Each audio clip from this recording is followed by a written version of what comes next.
కృపగల దేవుడవు, దయగల తండ్రివి, వాత్సల్య పూర్ణుడవయ్యా నీవు.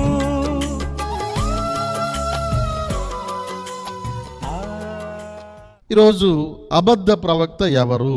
పరిశుద్ధ గ్రంథం చెప్పేటువంటి అబద్ధ ప్రవక్తను గురించినటువంటి కొన్ని విషయాలు మేము ముందు ఉంచుతాను. అంత్యక్రీస్తు లేదా అబద్ధ క్రీస్తు అనేటువంటి వ్యక్తి రాజకీయ నాయకుడని, ఇతను ఒక పొలిటికల్ పవర్ అని మనం చూసాము. అయితే ఈ అబద్ధ ప్రవక్త ఎవరంటే, ఇతను రాజకీయ నాయకుడు కాదు కానీ ఒక మత నాయకుడు, రిలీజియస్ లీడర్, ఒక మతానికి ప్రతినిధిగా ఉండేటువంటి వాడని బైబిల్ చెబుతుంది. అతను ఎవరో ఈరోజు మనం వివరంగా నేర్చుకుందాం. ప్రకటన గ్రంథము 13వ అధ్యాయం 11వ వచనం. మరియు భూమిలో నుండి మరి ఒక క్రూర మృగము పైకి వచ్చుట చూచితిని. గొర్రె పిల్ల కొమ్ము వంటి 2 కొమ్ములు దానికుండెను. అది ఘటసర్పము వలె మాటలాడుచుండెను. ఈ ప్రకటన గ్రంథం 13వ అధ్యాయం మొదటి 10 వచనాల్లోనేమో అబద్ధ క్రీస్తు గురించి ఉంటుంది. తర్వాత 10 వచనాల్లోనేమో అబద్ధ ప్రవక్త గురించి ఉంటుంది. అబద్ధ క్రీస్తుని క్రూర మృగంతో పోల్చారు. జలములలో నుండి, సముద్రములో నుండి పైకి వచ్చిన క్రూర మృగము అబద్ధ క్రీస్తు. కానీ ఇతనైతే భూమిలో నుండి పైకి వచ్చిన క్రూర మృగం. ఆల్రెడీ ఉన్నాడు భూమి మీద. భూమిలో నుండి పైకి వచ్చినటువంటి మరి ఒక క్రూర మృగమును చూచి తిని. అతని లక్షణాలు 12వ వచనం. అది మొదటి క్రూర మృగమునకున్న అధికారపు చేష్టలన్నీయు దాని ఎదుట చేయుచున్నది. మరియు చావు దెబ్బ తగిలి బాగుపడి ఉన్న ఆ మొదటి మృగమునకు భూమియు దానిలో నివసించువారు నమస్కారము చేయనట్లది బలవంతము చేయుచున్నది. ఇంతకు ముందే చెప్పాను నేను. ఈ అబద్ధ ప్రవక్త అనేటువంటి వాడు వచ్చి ఏం చేస్తాడంటే అబద్ధ క్రీస్తుని సపోర్ట్ చేస్తాడు. అబద్ధ క్రీస్తు రాజ్యాన్ని పాలిస్తున్నప్పుడు ఈ అబద్ధ ప్రవక్త వచ్చి ఏం చేస్తాడంటే, మీ అందరూ అతన్ని నమ్మండి, మీ అందరూ అతనికి నమస్కారం చేయండి, అతనే నిజమైన దేవుడు, అతనే నిజమైన రక్షకుడు అని ప్రజలందరినీ. ఎందుకంటే ఇతను మత నాయకుడు గనుక, ఇతని మతములో ఉన్న వారందరూ ఇతన్ని గౌరవిస్తారు గనక అందరిని కూడా ఒత్తిడి చేసి అంత్యక్రీస్తు వైపు తిప్పుతాడు. 13వ వచనం చదువుకుందాం. ఆకాశము నుండి భూమికి మనుష్యుల ఎదుట అగ్ని దిగి వచ్చున్నట్టుగా గొప్ప సూచనలు చేయుచున్నది. అంతేకాదంటండి, ఇతను ఏం చేస్తాడు, ఎన్నెన్నో సూచనలు చేస్తాడంట. అంత్య దినాలలో, చివరి దినాలలో ఆకాశము నుండి అగ్నిని భూమి మీద కురిపించి, ఇదే దేవుని శక్తి, నేను దేవునికి ప్రతినిధిని, మీరందరూ నన్ను నమ్మండి, నా మాటలు నమ్మండి, నేను చెప్పినట్టుగా ఆ అబద్ధ క్రీస్తు అనే వాడిని సపోర్ట్ చేయండి అందరికీ తెగ ప్రచారం చేస్తూ ఉంటాడు. 14వ వచనం. కత్తి దెబ్బ తినియు బ్రతికిన ఈ క్రూర మృగమునకు ప్రతిమను చేయవలెనని అది భూనివాసులతో చెప్పును. ఆ మృగము ఎదుట చేయుటకు తనకియ్యబడిన సూచనల వలన భూనివాసులను మోసపరచును. ఇంకేం చేస్తాడంట, ఒక ప్రతిమను చెయ్యాలి. ఆ అబద్ధ క్రీస్తు అనేవాడి యొక్క ప్రతిమను, అంటే అతనిలాగే ఉండేటువంటి ఒక బొమ్మను చేసి ఆ బొమ్మకి నమస్కారం చేయమంటాడు అందరినీ. ఆ బొమ్మను ఎలా తయారు చేస్తాడు, ఆ బొమ్మ కదులుతుందంట, ఆ బొమ్మ నడుస్తుందంట, ఆ బొమ్మకి జ్ఞానం ఉండిద్దంట, ఆ బొమ్మకి ప్రాణం ఉండిద్దంట. అంత్యక్రీస్తు ఎలా ఉంటాడో అచ్చుగుద్దినట్లుగా వానిలాంటి బొమ్మనే తయారు చేస్తాడు. చేసి నమస్కారం చేయమని అందరినీ బలవంతం చేస్తూ ఉంటాడు. ఎవరైనా నమస్కారం చేయకపోతే వాళ్ళను చంపేస్తారు. నమస్కారం చేయనటువంటి వారికి ఎన్నో ఇబ్బందులు పెడతారు, చెరసాల్లో వేస్తారు, భయపెడతారు, ఎన్నో దెబ్బలు కొడతారు, వినకపోతే ప్రాణం కూడా తీస్తారు. ఎలాగైనా నమస్కారం చేయమని ప్రేరేపిస్తాడు. 16వ వచనం చదువుకుందాం. కొద్దివారు కానీ గొప్పవారు కానీ, ధనికులు కానీ దరిద్రులు కానీ, స్వతంత్రులు కానీ దాసులు కానీ అందరూ తమ కుడి చేతినైనను తమ నొసటి ఎందైనను ముద్ర వేయించుకున్నట్లు 666 ముద్ర తయారు చేసి ప్రతి వాళ్ళు కుడి చేతి మీద కానీ నొసల మీద కానీ ముద్ర వేయించుకోవాలని జనమందరినీ కూడా ఒత్తిడి చేస్తాడు. బలవంతం చేస్తాడు. ముద్ర వేయించుకోండని కంపల్సరీ చేస్తాడు. ముద్ర వేయించుకోవడానికి ఒత్తిడి చేస్తాడనమాట. ఎవరైనా ముద్ర వేయించుకోకపోతే వానిని చంపేస్తారు, వానిని జైల్లో పెడతారు, వాన్ని ఎన్నో ఇబ్బందులు పెడతారని ఈ వచనాలు వ్రాయబడుతున్నాయి. 17వ వచనం, ఆ ముద్ర అనగా ఆ మృగము పేరైనను దాని పేరిట సంఖ్యైనను గలవాడు తప్ప క్రయ విక్రయములు చేయుటకు మరి ఎవనికి అధికారము లేకుండానట్లును అది వారిని బలవంతము చేయుచున్నది. తర్వాత ఏం చేస్తాడంటే, ఎవరైనా ముద్ర వేయించుకోకుండా మేమెందుకు ముద్ర వేయించుకోవాలయ్యా, మాకొద్దు ఈ ముద్ర అన్నారనుకో, ముద్ర లేని వాడికి అన్ని కార్డులు కట్ చేస్తారు. ఆధార్ కార్డు ఉండదు, రేషన్ కార్డు ఉండదు, బ్యాంక్ కార్డు ఉండదు, ఎన్ని ఎలక్ట్రానిక్ సిస్టమ్ ద్వారా పనిచేసే వ్యవస్థ ఉందో అన్నీ కట్ చేసి అసలు ఏమీ దొరకకుండా చేస్తారండి. అందుకనే సంఘము ఎత్తబడినప్పుడు మనందరము వెళ్ళిపోవాలి. ఒకవేళ విడవబడితే అబద్ధ క్రీస్తు చేతిలో పడిపోతావు. వారు క్రూర మృగాల్లాంటి వాళ్ళు, నిన్నెన్నో ఇబ్బందులు పెడతారు. తినడానికి ఏమీ దొరకదు, డబ్బులున్నా కొనలేవు, నీకు పౌరసత్వం ఉండదు, సభ్యత్వాలు ఉండవు, కార్డులు ఉండవు, క్రయ విక్రయాలు ఉండవు, ఏమీ లేదుగాక ముద్ర వేయించుకోనందుకు నిన్ను చెరసాల్లో వేస్తారు. అప్పటికి వినకపోతే చంపేస్తారు. మనందరికీ అప్పుడు ఉండటం అవసరం చెప్పండి. అందుకనే ముందుగానే మీకు మేము చెబుతూ ఉన్నాం, అనేక మంది సేవకులు చెబుతూ ఉన్నారు, దీపం ఉండగానే ఇల్లు చక్కబెట్టుకోమని పెద్దోళ్ళు సామెత చెప్పారు. అందుకని ఇప్పుడే అందరూ సిద్ధపడి ఆ దినాల్లో ఉండకుండా ఉండాలి. అవి మనం చదువుకున్నంత ఈజీగా ఉండదండి.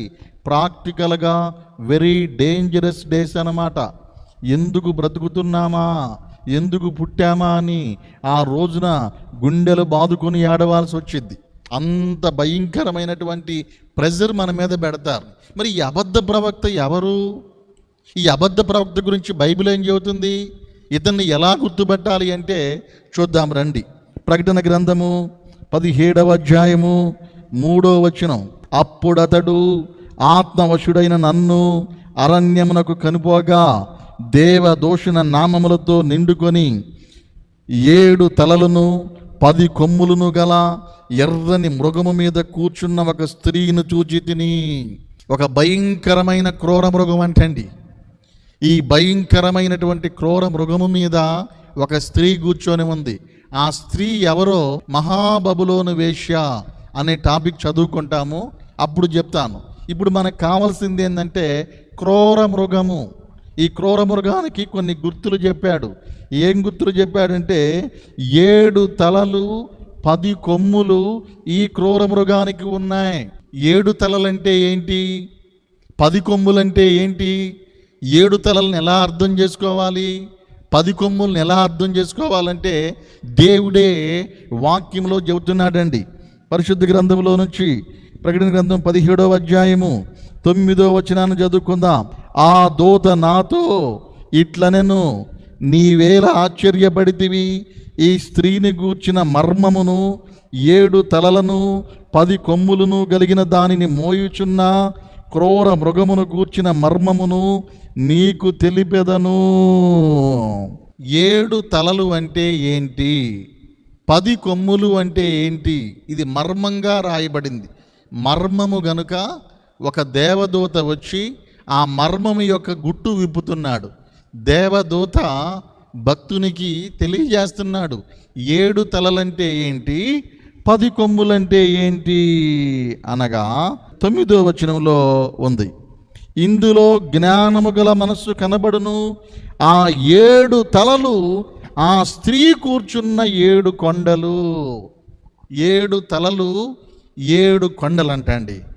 మరి కొమ్ముల గురించి చూద్దాం. 12వ వచనంలో, నీవు చూచిన ఆ 10 కొమ్ములు 10 మంది రాజులు, వారిది వరకు రాజ్యము పొందలేదు గాని ఒక గడియ క్రూర మృగముతో కూడా రాజుల వలె అధికారము పొందుదురు.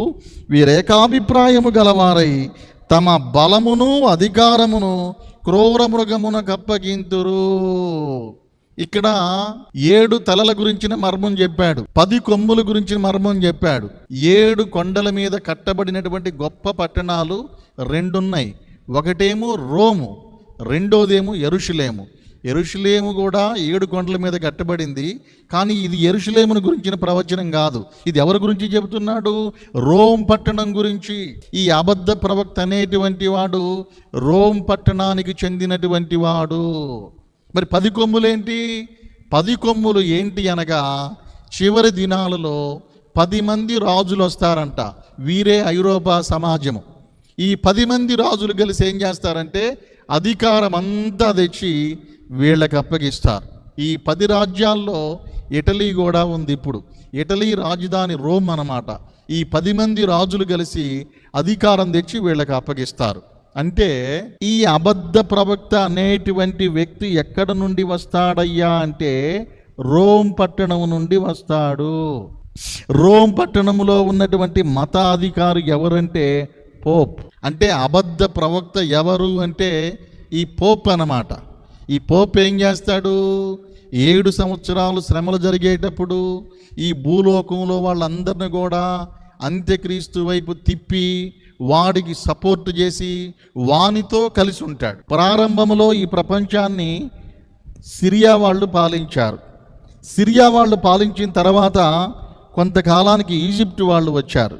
ఈజిప్ట్ వాళ్ళు అయినాక దానియేలు గ్రంథములో చెప్పబడినట్టు బబులోను సామ్రాజ్యం వచ్చింది. బబులోను సామ్రాజ్యం తర్వాత మాదీ పార్సీ సామ్రాజ్యం వచ్చింది. మాదీ పార్సీ సామ్రాజ్యం తర్వాత గ్రీకు సామ్రాజ్యం వచ్చింది. గ్రీకు సామ్రాజ్యం తర్వాత రోమియులు వచ్చారు. యేసుక్రీస్తు వారు పుట్టేటువంటి దినాలలో ప్రభువారి కాలములో ఈ ప్రపంచాన్ని రోమియులు పాలిస్తూ ఉన్నారు. యేసు ప్రభువారి టైంలో కైసరు చక్రవర్తి పాలిస్తున్నాడు. కైసరు చక్రవర్తి తరువాత టైబేరియస్ చక్రవర్తి వచ్చాడు. టైబేరియస్ చక్రవర్తి తరువాత నీరో వచ్చాడు.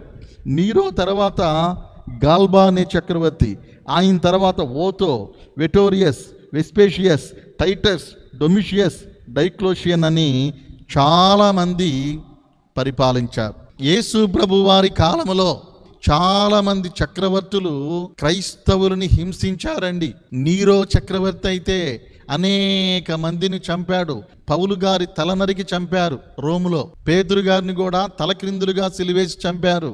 క్రైస్తవులుగా ఉన్నటువంటి వాళ్ళని పెద్ద పెద్ద స్టేడియాల్లో ఒక క్రూర మృగాలని, అంటే ఒక పులి ఉందనుకోండి, పులి యొక్క చర్మాన్ని తీసుకొచ్చి ఈ క్రైస్తవులకి ఒంటి మీద కుట్టి వదిలిపెట్టేసేవాళ్ళు. గొర్రె పిల్ల, మేక పిల్లలు తెచ్చి మేక పిల్లల యొక్క చర్మాన్ని క్రైస్తవులకు కప్పి ఆ యొక్క జనం మధ్యలో అందరూ చూస్తూ ఉండగా, మనం క్రికెట్ ఎలా చూస్తున్నాం అలా చూస్తూ ఉండగా వీరందరినీ కూడా జంతువులకు ఆహారంగా వేశారండి. ఇప్పుడు కలర్ టీవీ ఎలా చూస్తున్నారో, సెల్ ఫోన్లో వీడియోలు ఎలా చూస్తున్నారో, సినిమాలు ఎలా చూస్తున్నారో, ఆ రోజుల్లో ఎంటర్టైన్మెంట్ ఏంటంటే రోమియులు కిరాతకంగా, క్రూరంగా క్రైస్తవులను హింసించారు. కారణం ఏంటంటే రోమియులు బహుదేవతారాధికులు. రోమియులు ప్రకృతి శక్తులను పూజిస్తారు. సూర్యుడిని, చంద్రుడిని, గాలిని, వెలుతురుని, ఆకాశాన్ని, నక్షత్రాలను, రకరకాలుగా బహుదేవతారాధికులు. మరి క్రైస్తవ మతం ఏం చెబుతుంది? దేవుడొక్కడే, దేవుడొక్కడే ఏం చెబుతున్నారు. మనమేమో అనేక మందిని నమ్ముతున్నామని క్రైస్తవులను చిత్రవధ చేశారండి. నీరో చక్రవర్తి ఏం చేశాడంటే రోమ్ పట్టణానికి నిప్పు పెట్టి, ఈ పట్టణానికి నిప్పు పెట్టింది క్రైస్తవులే కాబట్టి క్రైస్తవులన్న వాళ్ళని చంపేయమంటే చాలామంది నాలుకలు కోసారండి. చాలామంది కాళ్ళు చేతులు నరికారు. కొన్ని లక్షల మందిని సిలువ వేశారు. కొంతమందిని అగ్నిలో పెట్టారు. ఎంత కిరాతకంగా క్రైస్తవులను హింసిస్తే తలో ఒక దిక్కు క్రైస్తవులనే వాళ్ళు పారిపోయారు. ప్రపంచంలో ఎక్కువ భాగము రోమియుల చేతుల్లో ఉంది. ఈ రోమియులు ప్రపంచాన్ని పాలిస్తున్నటువంటి దినాలలో సామ్రాజ్యము బాగా పెరిగిపోయిందండి. యెరూషలేము పట్టణం మీదకి టైటస్ వచ్చి సుమారు 10 లక్షల మందిని చంపాడండి. యెరూషలేము దుర్భేద్యం అనుకున్నారు. దుర్భేద్యమైన దాన్ని కూడా జయించారు. ఎందుకంటే యుద్ధములో ఆరితేరిన వారు, యుద్ధం చేయటంలో రోమియులు ప్రొఫెషనల్స్ అన్నమాట. యుద్ధం చేయటంలో అనేక ఆయుధాలు ఉంటాయి. యుద్ధం చేయటంలో టెక్నాలజీ వాడతారు. యుద్ధం చేయటంలో రోమియులను ఓడించటం సాధ్యం కాదు. అలాంటి రోమియులు ప్రపంచాన్ని వరుసగా జయించుకుంటూ వెళ్ళిపోయి రోమా సామ్రాజ్యము సువిశాలంగా అయింది, చాలా పెద్దదైంది. రోమా సామ్రాజ్యం పెద్దదైనప్పుడు డయోక్లీషియన్ అనేటువంటి చక్రవర్తి పరిపాలన చేయడానికి వచ్చాడు. ఈ డయోక్లీషియన్ చక్రవర్తి పరిపాలన చేయడానికి వచ్చినప్పుడు సామ్రాజ్యం పెద్దదయ్యేసరికి ఈ రోమా ప్రభుత్వంలోనే 4 వైపులు 4 పరిపాలన చేస్తున్నారు. తూర్పు వైపు ఉన్నవాడు ఇది నాదే అన్నాడు, పడమటి వైపు ఉన్నవాడు ఇది నాదన్నాడు, ఉత్తరం వైపు ఉన్నవాడు నాదన్నాడు, దక్షిణం వైపు ఉన్నవాడు నాదన్నాడు. ఎందుకంటే సామ్రాజ్యం పెద్దదైపోయింది. సామ్రాజ్యం పెద్దదైనందువలన ఈ నలుగురిలో కూడా యుద్ధాలు చేసుకుని ఒకడే ఉండాలి అని 4 ఇద్దరయ్యారండి. 2 చచ్చిపోయారు, 2 ఉన్నారు. ఇప్పుడు రాజ్యం 2 భాగాలు ఉంది. ఈ 2 కూడా 2 రాజ్యాలు ఉండకూడదు, ఒకటే ఉండాలి అన్న పోటీ వచ్చింది. అలాంటి టైంలో కాన్స్టాంటైన్ అనే చక్రవర్తి డొమిషియస్ యొక్క కొడుకు. ఈ కాన్స్టాంటైన్ అనేటువంటి చక్రవర్తి డయోక్లీషియన్ చక్రవర్తి దత్తత తీసుకున్నాడు, ఈయన్ని కొడుగ్గా స్వీకరించాడు. ఈ డయోక్లీషియన్ అనేటువంటి చక్రవర్తి దత్తత తీసుకున్నటువంటి కొడుకు అయినటువంటి కాన్స్టాంటైన్ చక్రవర్తి ఒకవైపుకి వచ్చాడు. రెండో వైపు మ్యాక్సాంటియస్ అని ఇంకొకటి వచ్చాడు. ఇప్పుడు 2 రోమీలు మిగిలారు. ఈ 2 యుద్ధానికి తలపడ్డారు. ఎవరు గెలిస్తే వారే రోమా ప్రభుత్వానికి సుప్రీం. కాన్స్టాంటైన్ చక్రవర్తి వస్తూ ఉండగా అప్పుడప్పుడు కాన్స్టాంటైన్ చక్రవర్తి వాళ్ళ అమ్మ, ఆమె పేరు హెలీనా. ఈ హెలీనా ఏం చేసేదంటే పౌలు గారు చెప్పేటువంటి బోధ, పేతురు గారు చెప్పే బోధ అప్పుడప్పుడు వినేది. ఆ బోధలు ఆమె విని వారు చెప్పినటువంటి అప్పుడు ఏమేం చెప్పారు రికార్డ్ చేయబడి ఉంటాయి కదా, అవి చదివి యేసు ప్రభు అంటే కొంచెం అభిమానం ఉందన్నమాట ఆమెకి. రోమా చక్రవర్తి యొక్క తల్లే, కానీ యేసు ప్రభు అంటే కొంత అభిమానం ఉండి కాన్స్టాంటైన్తో చెప్పేదంటే, వరే క్రైస్తవుల్ని హింసించుబాకరా, వాళ్ళు ఏం తప్పు చేయటం లేదు, అంత క్రూరంగా చంపొద్దని అప్పుడప్పుడు కాన్స్టాంటైన్ చక్రవర్తికి చెబుతూ ఉండేదంట. కానీ వీళ్ళు వినేవాళ్ళు కాదు. క్రీస్తు శకం 312 సంవత్సరము అక్టోబర్ 28వ తారీఖున ఇటలీ దేశంలో అక్కడ టైబర్ అనే నది ఉంది. ఆ టైబర్ అనే నది మీద మిల్వియాన్ అనే బ్రిడ్జ్ ఉందన్నమాట. ఆ వంతెన దగ్గర యుద్ధం జరగబోయే ముందు గుర్రం మీద వెళ్తున్నాడంటండి కాన్స్టాంటైన్ చక్రవర్తి. గుర్రం మీద వెళ్తూ ఉంటే ఆకాశంలో ఒక పెద్ద వెలుగు కనపడిందంట. ఏంటా వెలుగుని పైకి చూస్తే ఆ వెలుగులో సిలువ గుర్తు కనపడిందంట. సిలువ గుర్తు కనపడి ఈ గుర్తు మీద యుద్ధానికి వెళ్తే నువ్వు గెలుస్తావని ఒక స్వరం వినపడిందంట. ఇతనేమో దేవుడిని నమ్మినోడు కాదు, ఇతను యుద్ధ సన్నాహాలు చేసుకుంటున్నాడు, యుద్ధానికి ప్రిపేర్ అవుతున్నాడు. యుద్ధానికి ప్రిపేర్ అవుతా ఏం చేశాడంటే ఆ గుర్రం మీద వచ్చే టైంలో అలా పైకి ఏదో సౌండ్ వచ్చి చూస్తే తెల్లటి వెలుగు కనపడిందంట. వెలుగులో సిలువ గుర్తు కనపడిందంట. అంతేకాదు ఒక స్వరం కూడా వినపడిందంట. ఏమని? ఈ గుర్తుతో గనక నీవు వెళితే, ఈ గుర్తుతో యుద్ధానికి వెళితే గెలుస్తావనే స్వరం వినపడగానే వచ్చి వాళ్ళ అమ్మకి చెప్పాడంట. వాళ్ళ అమ్మకు చెప్పగానే వాళ్ళ అమ్మ అనింది, నిజమేరా, రాత్రి కూడా నాకు నిద్ర పట్టలేదు, దేవుడిని పక్షంగా ఉన్నాడు, ఆ గుర్తు మీద యుద్ధానికి వెళ్ళు, గెలుస్తావు అనగానే వెంటనే ఇతను ఏం చేశాడు తెలుసా? ప్రతి సైనికుడి యొక్క డాలు మీద గ్రీకు భాషలో యేసుక్రీస్తు వారి పేరు అనమాట, చీరో, క్రిస్టియానిటీకి గుర్తు క్రీస్తు అన్న పదానులో మొదటి 2 మాటల్ని అన్ని డాళ్ళు మీద వ్రాయించి, గ్రీకు భాషలో రాయించి పెద్ద జెండా, సిలువు జెండా పట్టుకొని యుద్ధానికి వెళ్ళాడు. ఈ యుద్ధం భీకరముగా ఘోరంగా టైబర్ నది ఒడ్డున జరిగింది.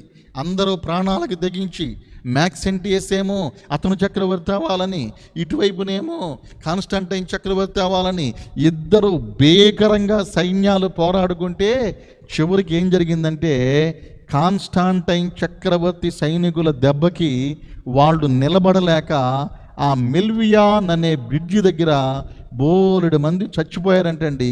నదిలో దూకే వాళ్ళు దూకారు. ఈ మ్యాక్సెంటియస్ అనేటువంటి వ్యక్తి కూడా ఆ నదిలోకి దూకి అతను బాడీకి పెద్ద కవచం వేసుకొని ఉన్నాడు. ఈదలేక అక్కడే పడిపోతే చంపేశారు అతన్ని. యుద్ధంలో కాన్స్టాంటైన్ గెలిచాడు. యుద్ధంలో కాన్స్టాంటైన్ గెలిచి ప్రపంచములో రోమా సామ్రాజ్యానికి ఒకే ఒక్క నాయకుడయ్యాడు. 312వ సంవత్సరములో యుద్ధములో గెలిచి, క్రైస్తవులంటే ఇతనికి చాలా ప్రేమ, అభిమానము పుట్టుకొచ్చినాయి.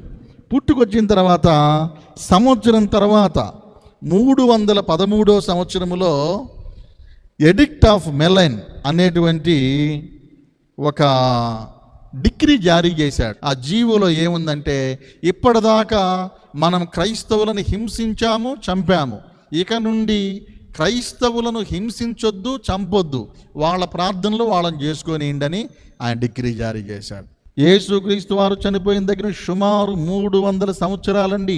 300 సంవత్సరాల పాటు క్రైస్తవులను హింసించారు, క్రైస్తవులను శోధించారు, క్రైస్తవులను చంపారు, క్రైస్తవులను సిలువేశారు, క్రైస్తవుల కాళ్ళు చేతులు నరికారు, క్రైస్తవులను భయంకరంగా ఘోరంగా రోమీయులు హింసించారు.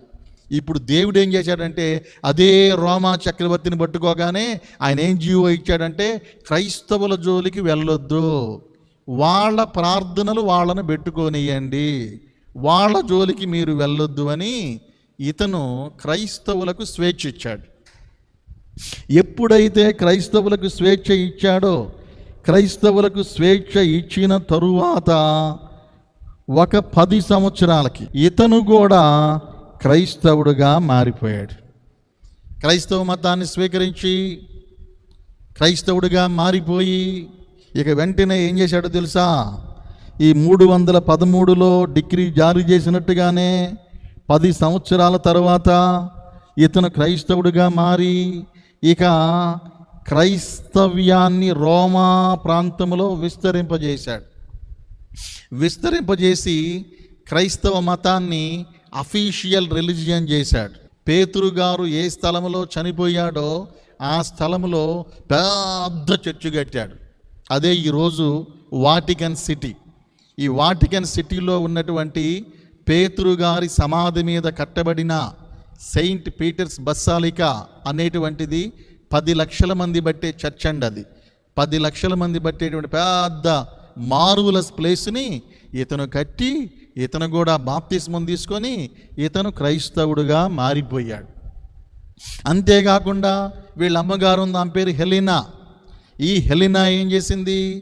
ఆమె కూడా మంచి భక్తి జీవితాన్ని జీవిస్తూ ఆమె యెరూషలేం ప్రాంతానికి వచ్చి 30 పెద్ద చర్చిలు కట్టిందండి. వాటిలో ఒకటి యేసుక్రీస్తు వారు చనిపోయిన స్థలములో హోలీ సెపుల్కర్ చర్చ్ అని కట్టారు.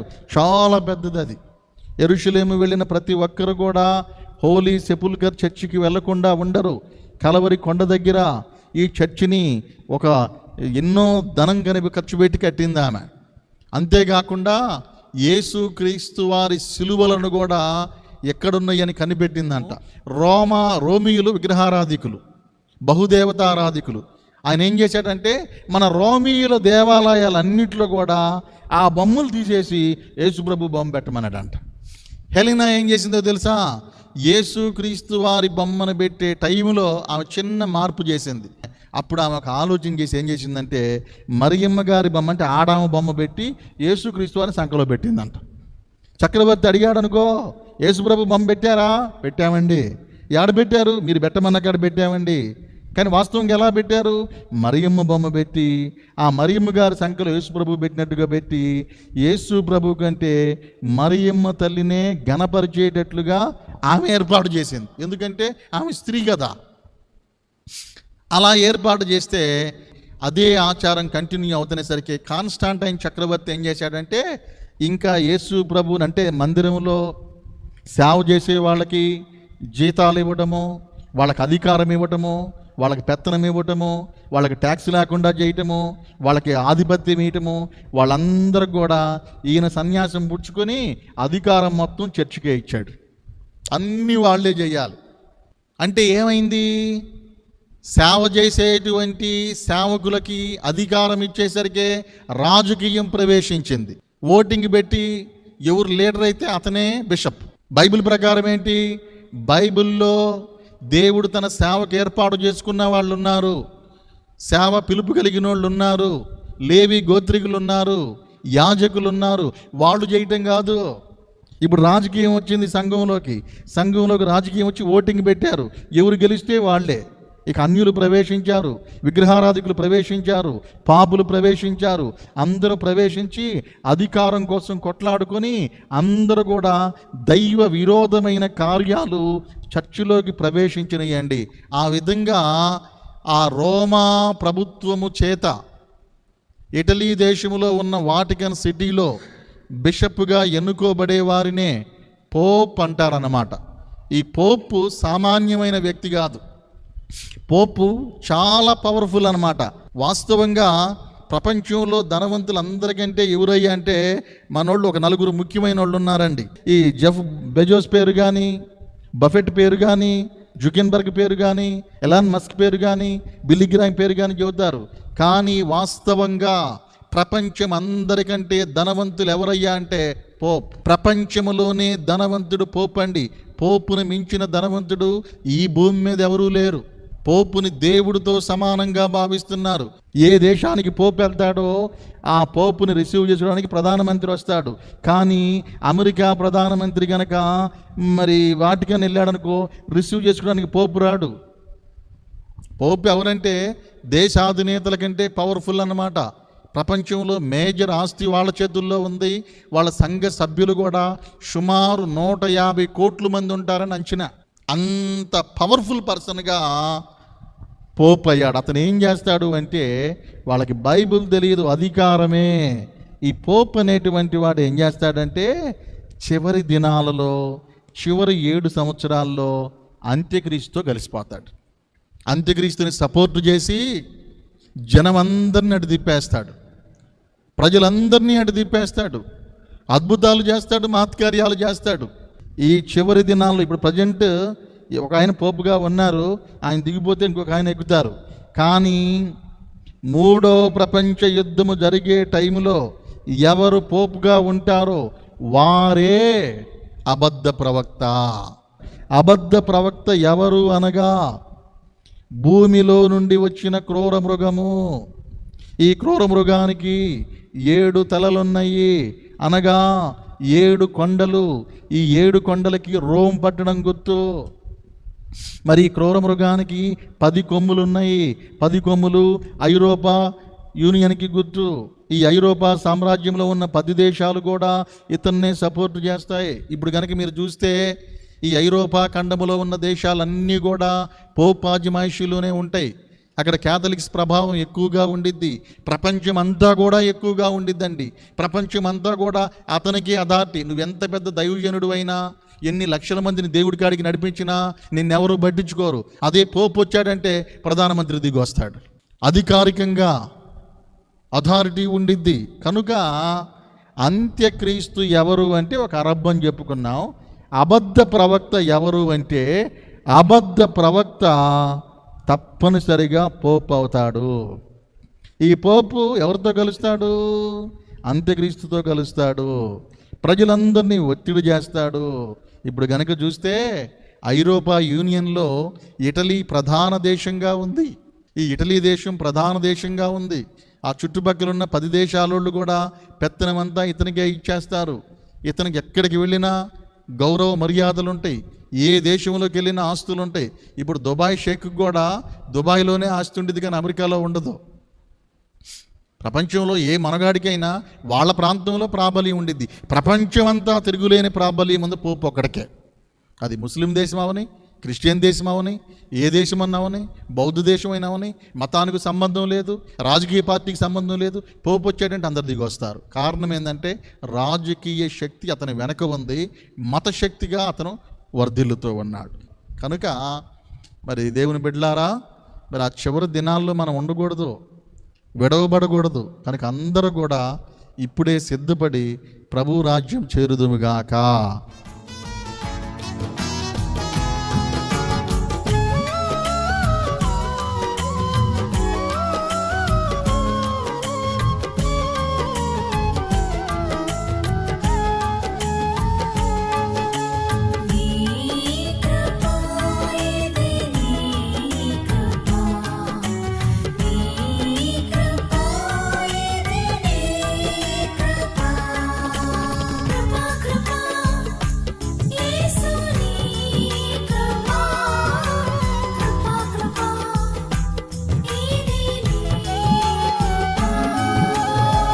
కృపగల దేవుడవు దయగల తండ్రివి వాత్సల్య పూర్ణుడవయ్యా నీవు